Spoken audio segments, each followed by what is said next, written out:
ആകാശവാണി. നമസ്കാരം. വാർത്തകൾ വായിക്കുന്നത് വിജേഷ്.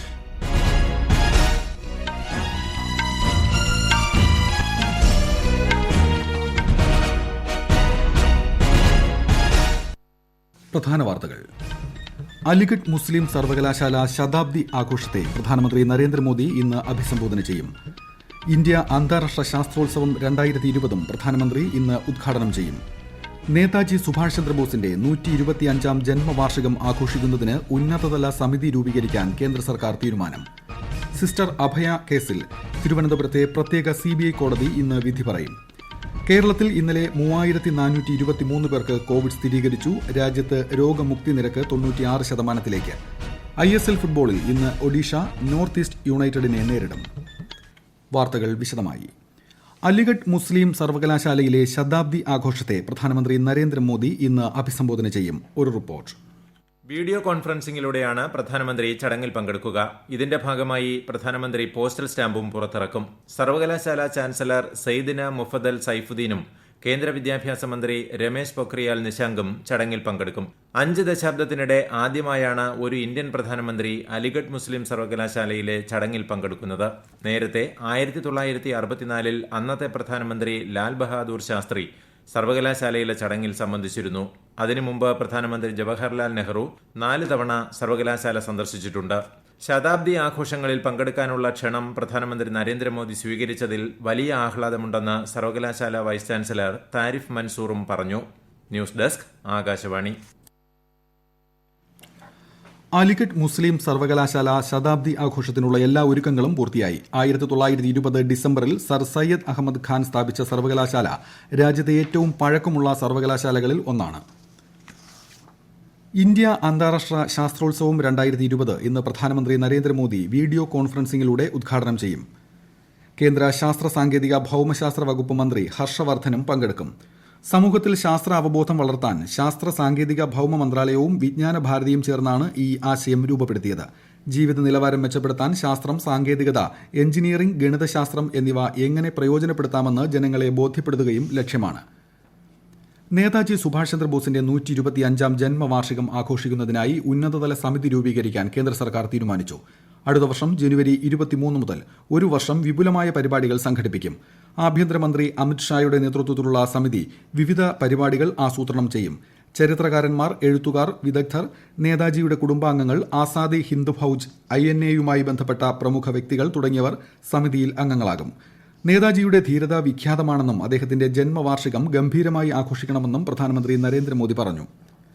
സിസ്റ്റർ അഭയ കേസിൽ തിരുവനന്തപുരത്തെ പ്രത്യേക CBI കോടതി ഇന്ന് വിധി പറയും. കോട്ടയം പൈസ് 10th കോൺവെന്റിലെ അന്തേവാസിയായിരുന്ന സിസ്റ്റർ അഭയ മരണപ്പെട്ട് 28 വർഷങ്ങൾക്ക് ശേഷമാണ് കേസിൽ വിധി വരുന്നത്. Father Thomas M. Kottoor, sister Sephy എന്നിവരാണ് കേസിലെ പ്രതികൾ.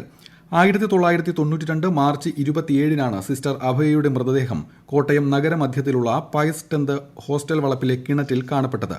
പോലീസും ക്രൈംബ്രാഞ്ചും ആത്മഹത്യയെന്ന നിഗമനത്തിൽ അവസാനിപ്പിച്ച കേസ് 1993 മാർച്ച് 23-ന് ഹൈക്കോടതിയുടെ ഉത്തരവനുസരിച്ച് CBI ഏറ്റെടുക്കുകയായിരുന്നു. ഇന്ത്യ റഷ്യ നയതന്ത്ര പങ്കാളിത്തം 1 ദശാബ്ദം പൂർത്തിയാക്കിയതിന്റെ ആഘോഷം ഇന്നലെ നടന്നു. 2010-ലാണ് ഇന്ത്യ റഷ്യ നയതന്ത്ര പങ്കാളിത്തം ആരംഭിച്ചത്. ശക്തവും വിശ്വാസത്തിലധിഷ്ഠിതവും പരിധിയില്ലാത്തതുമായ ബന്ധമാണ് ഇരു രാജ്യങ്ങളും തമ്മിലുള്ളതെന്ന് ഇന്ത്യയിലെ റഷ്യൻ അംബാസഡർ നിക്കോളെ കുഡേഷേവ് പറഞ്ഞു.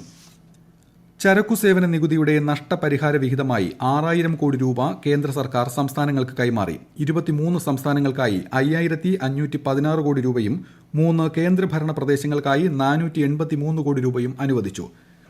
ഈ വർഷം ആഗസ്റ്റിൽ ബംഗളൂരുവിൽ കലാപമുണ്ടാക്കിയതിന് 17 SDPI പോപ്പുലർ ഫ്രണ്ട് പ്രവർത്തകരെ ദേശീയ അന്വേഷണ ഏജൻസി അറസ്റ്റ് ചെയ്തു. കോൺഗ്രസ് MLA AS മൂർത്തിയുടെ ബന്ധുവിന്റെ ഫേസ്ബുക്ക് പോസ്റ്റിനെ തുടർന്നായിരുന്നു ആക്രമണങ്ങൾ നടന്നത്. അക്രമങ്ങൾക്ക് ആളെ കൂട്ടാൻ സാമൂഹ്യ മാധ്യമങ്ങളെ ഉപയോഗപ്പെടുത്തിയെന്ന് അന്വേഷണത്തിൽ കണ്ടെത്തിയിരുന്നു. ഈ വാർത്തകൾ ആകാശവാണിയിൽ നിന്ന്. കൊറോണ ആശങ്കയല്ല, ജാഗ്രതയാണ് വേണ്ടത്. കേന്ദ്ര ആരോഗ്യ മന്ത്രാലയം പുറപ്പെടുവിക്കുന്ന നിർദ്ദേശങ്ങൾ. ജനങ്ങൾ കൂട്ടം കൂടുന്നത് ഒഴിവാക്കുക. ഇടയ്ക്കിടെ കൈകൾ സോപ്പും വെള്ളവും ഉപയോഗിച്ചോ സാനിറ്റൈസർ ഉപയോഗിച്ചോ വൃത്തിയാക്കുക. നിർബന്ധമായും മാസ്ക് ധരിക്കുക. പനിയോ ചുമയോ ശ്വാസതടസ്സമോ തുടരുന്ന സാഹചര്യത്തിൽ വൈദ്യസഹായം തേടുക. കൊറോണയെ സംബന്ധിച്ച വിവരങ്ങൾക്ക് ആരോഗ്യ മന്ത്രാലയത്തിന്റെ 1075-ലും ദിശയുടെ 1056-ലും ബന്ധപ്പെടാം. കേരളത്തിൽ ഇന്നലെ 3423 പേർക്ക് കോവിഡ് സ്ഥിരീകരിച്ചു. 4494 പേർ രോഗമുക്തി നേടി. 24 മണിക്കൂറിനിടെ 34,847 സാമ്പിളാണ് പരിശോധിച്ചത്. ടെസ്റ്റ് പോസിറ്റിവിറ്റി നിരക്ക് 9.82 ആണ്. 27 മരണങ്ങളാണ് കോവിഡ് മൂലമാണെന്ന് ഇന്നലെ സ്ഥിരീകരിച്ചത്. ഇതോടെ ആകെ മരണം 2843 ആയി. 60,504 പേരാണ് സംസ്ഥാനത്ത് രോഗം സ്ഥിരീകരിച്ച് ഇനി ചികിത്സയിലുള്ളത്. രാജ്യത്ത് കൊറോണ രോഗബാധ കുറയുന്നു. നിലവിൽ 3,03,639 രോഗികളാണുള്ളത്. രോഗമുക്തർ 96,611 പേരാണ്. 95.53% രോഗമുക്തി നിരക്ക്. ആകെ 14,05,810 പേരാണ് കോവിഡ് ബാധിച്ച് മരിച്ചത്. ഇത് രോഗം ബാധിച്ചവരുടെ 1.45%. ഗുജറാത്തിൽ ഇന്നലെ 900 പുതിയ കോവിഡ് കേസുകൾ കൂടി റിപ്പോർട്ട് ചെയ്തു. രോഗമുക്തി നിരക്ക് 93.28%. കഴിഞ്ഞ 24 മണിക്കൂറിൽ 1268 പേർ ഗുജറാത്തിൽ കോവിഡ് മുക്തി നേടി. ആരോഗ്യ പ്രവർത്തകർ ഉൾപ്പെടെയുള്ള മുൻഗണനാ വിഭാഗങ്ങൾക്കാകും പ്രാരംഭഘട്ടത്തിൽ കോവിഡ് വാക്സിൻ ലഭ്യമാക്കുകയെന്ന് കേന്ദ്ര സർക്കാർ വ്യക്തമാക്കി. ലോകത്തെ ഏറ്റവും വലിയ രോഗപ്രതിരോധ പരിപാടികളിലൊന്നിനാണ് ഇന്ത്യ തുടക്കം കുറിക്കുന്നത്. വിശദാംശങ്ങളുമായി ഉദയൻ കിളിയന്നൂർ. കോവിഡ് വാക്സിൻ വിതരണം സംബന്ധിച്ച നിരവധി ചോദ്യങ്ങൾക്കും സംശയങ്ങൾക്കും മറുപടിയായാണ് ആരോഗ്യ മന്ത്രാലയം നിലപാട് വ്യക്തമാക്കിയത്. ആരോഗ്യ പ്രവർത്തകർക്കും മുൻനിരയിൽ പ്രവർത്തിക്കുന്ന മറ്റ് വിഭാഗങ്ങൾക്കുമാണ് പ്രഥമ പരിഗണന. വാക്സിന്റെ ലഭ്യതയനുസരിച്ച് 50 വയസ്സിന് മുകളിലുള്ളവർക്കും മുൻഗണന നൽകുമെന്നാണ് സൂചന. വാക്സിൻ ലഭിക്കാൻ രജിസ്ട്രേഷൻ നിർബന്ധമാണെന്ന് ആരോഗ്യ മന്ത്രാലയം അറിയിച്ചു. രജിസ്റ്റർ ചെയ്യുന്നവരിൽ അർഹരായവരെ ഫോണിൽ വിവരമറിയിക്കും. ലോകത്ത് തന്നെ ഏറ്റവും ബൃഹത്തായ രോഗപ്രതിരോധ പരിപാടിയാണ് ഇന്ത്യ ഏറ്റെടുക്കുന്നത്.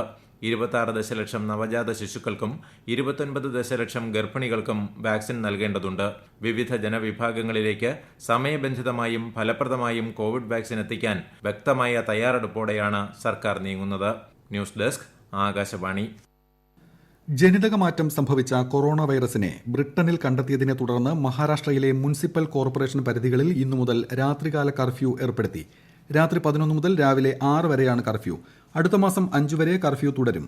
ബ്രിട്ടൻ, മധ്യേഷ്യ എന്നിവിടങ്ങളിൽ നിന്ന് സംസ്ഥാനത്തെ വിമാനത്താവളങ്ങളിൽ എത്തുന്നവർ 14 ദിവസം നിർബന്ധിത ക്വാറന്റൈനിൽ കഴിയണമെന്ന് മഹാരാഷ്ട്ര മുഖ്യമന്ത്രി നിർദ്ദേശിച്ചു. ഫൈസറും ബയോൺടെക്കും വികസിപ്പിച്ച കോവിഡ് വാക്സിന് യൂറോപ്യൻ യൂണിയന്റെ അംഗീകാരം. 27 അംഗരാജ്യങ്ങളുള്ള യൂറോപ്യൻ യൂണിയനിൽ ഈ ആഴ്ച അവസാനത്തോടെ വാക്സിനേഷൻ പദ്ധതിയുടെ ആദ്യഘട്ടത്തിന് തുടക്കമാകും. വാക്സിൻ സുരക്ഷാ ഗുണനിലവാരം പുലർത്തുന്നതായി യൂറോപ്യൻ മെഡിസിൻസ് ഏജൻസി വിലയിരുത്തിയതിന് പിന്നാലെയാണ് വാക്സിൻ ജനങ്ങൾക്ക് നൽകാനുള്ള യൂറോപ്യൻ യൂണിയന്റെ തീരുമാനം. ലോകത്താകമാനമുള്ള കോവിഡ് രോഗികളുടെ എണ്ണം ഇപ്പോൾ 2,14,40,000 കടന്നു. രോഗമുക്തരായവർ 5,45,34,000-ലേറെയായി. രോഗമുക്തി നിരക്ക് 97%. രോഗം ബാധിച്ചവരിൽ 0.5% പേർ മാത്രമാണ് ഗുരുതരമായ അവസ്ഥ നേരിടുന്നത്. ISL ഫുട്ബോളിൽ ഇന്ന് ഒഡീഷ നോർത്ത് ഈസ്റ്റ് യുണൈറ്റഡിനെ നേരിടും. രാത്രി 7:30 മത്സരം. ഇന്നലെ നടന്ന മത്സരത്തിൽ ബംഗളൂരു FCയെ ATK മോഹൻ ബഗാൻ ഏകപക്ഷീയമായ 1 ഗോളിന് പരാജയപ്പെടുത്തി. ജമ്മു കശ്മീരിലെ പൂഞ്ച് ജില്ലയിൽ സൈനിക പോസ്റ്റുകളിലേക്കും ജനവാസ മേഖലകളിലേക്കും പാകിസ്ഥാൻ ഷെല്ലാക്രമണം നടത്തി. ഇന്നലെ രാത്രി 7:40 ബലാക്കോട്ട് മേഖലയിലാണ് പ്രകോപനമില്ലാതെ വെടിവയ്പും ഷെല്ലാക്രമണവും ഉണ്ടായത്. ഇന്ത്യൻ സൈന്യം ശക്തമായി തിരിച്ചടിച്ചതായി സൈനിക വക്താവ് അറിയിച്ചു.